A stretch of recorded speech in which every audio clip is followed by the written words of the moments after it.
బులెటిన్లో డీటెయిల్ చూస్తే పోచారం ప్రాజెక్టు డేంజర్లో ఉన్నట్లు కనిపిస్తోంది. ప్రాజెక్టులోకి భారీగా వరద నీరు వస్తోంది. వరద ప్రవాహంతో ఆనకట్ట కోతకు గురైంది. ప్రాజెక్టులోకి 1,00,000 క్యూసెక్ల వరద నీరు వచ్చి చేరుతోంది. ఇన్ఫ్లో 1,15,000 క్యూసెక్లుగా ఉంది. దీంతో ప్రాజెక్టు పరిసర గ్రామాల వాసులు భయాందోళనకు గురవుతున్నారు.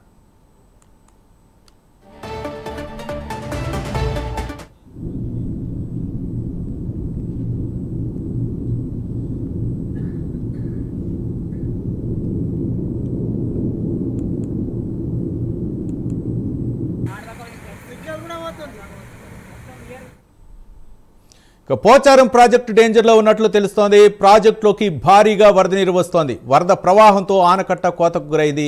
ప్రాజెక్టులోకి 1,00,000 క్యూసెక్ల వరద నీరు వచ్చి చేరుతోంది. ఇన్ఫ్లో 1,15,000 క్యూసెక్లుగా ఉంది.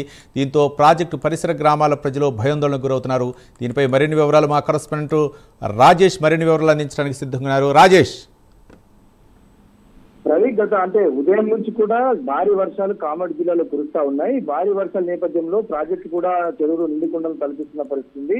అయితే ముఖ్యంగా పోచారం ప్రాజెక్టు నిండుకుండలో తలపిస్తుంది. ఇంట్లో 1,15,000 క్యూసెక్ల ఇంట్లో వస్తా ఉంది. ఇంట్లో రావడంతో ఇటు వరద గేట్లు వచ్చినప్పటికీ కూడా ఆనకట్ట పైనుంచి కూడా వాటర్ పొంగి పొరులుతా ఉంది. అయితే ఇటు వరద గేట్ల పక్కన ఇటు ఆనకట్ట కోత గురైంది. ఏ క్షణంలో కానీ అది ఆ యొక్క ఆనకట్ట తెగిపోయే ప్రమాదం ఉందని చెప్పేసి అధికారులు చెప్తున్న పరిస్థితి. అయితే ఈ యొక్క డిజైన్ ప్రాజెక్ట్ డిజైన్ మాత్రం ఈ 70,000 క్యూసెక్లుగా చేసిన పరిస్థితి. 1.84 టీఎంసీ దీనికి సామర్థ్యం ఉంది, నీటి నిల్వ సామర్థ్యము. అయితే ఈసారి మాత్రము 1,15,000 క్యూసెక్లు ఇంట్లో ఎక్కువ రావడంతో ఇటు పరిసర గ్రామాలు అంటే ఆయకట్టు గ్రామాల ప్రజలైతే ప్రస్తుతం అయితే ఆందోళన చేస్తున్న పరిస్థితి ఉంది. ఇప్పుడు భారీగా వరద ఉధృతైతే ఇప్పుడు కొనసాగుతూ ఉంది. ఇటు ప్రాజెక్టు పై నుంచి వాటర్ వస్తున్నట్టు పరిస్థితి. వరద గేట్ల ప్రక్కన ఒక ఆనకట్టకు గండి పడింది. ఎప్పుడు ఆ యొక్క ఆనకట్ట వెళ్ళిపోతుందో ఎలా ఉంటుందో అని చెప్పేసి ఇటు భయాందోళన చేస్తున్న పరిస్థితి. ఎక్కువగా ఆ యొక్క ప్రాజెక్టు కింద ఉన్నటువంటి వరి పంటలు మాత్రం నీట మునిగే అవకాశం ఉంది. గ్రామాల్లో కూడా నీరు వచ్చే అవకాశం ఉంది. ఈ విషయంలో ఇప్పటికే ఉన్నతాధికారులకు ఇటు రాష్ట్ర ప్రభుత్వానికి కూడా ఇటు నీటిపారుదల శాఖ అధికారులు అయితే సమాచారం చేరవేసినట్టు తెలుస్తా ఉంది. ఇప్పటికే ఇటు రాష్ట్ర కూడా ఇప్పటికే స్పందించిన పరిస్థితి. ఏదైతే పోచారం ప్రాజెక్టు ఉందో ఈ ఆనకట్ట తెగిపోయే ప్రమాదం ఉంది.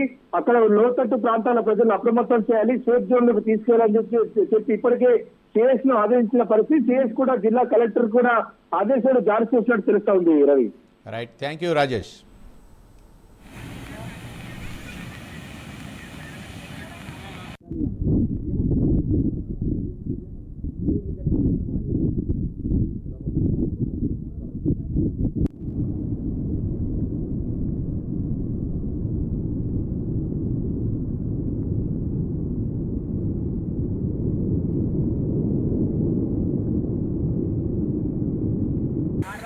సిగ్నల్ కూడా పోతుంది.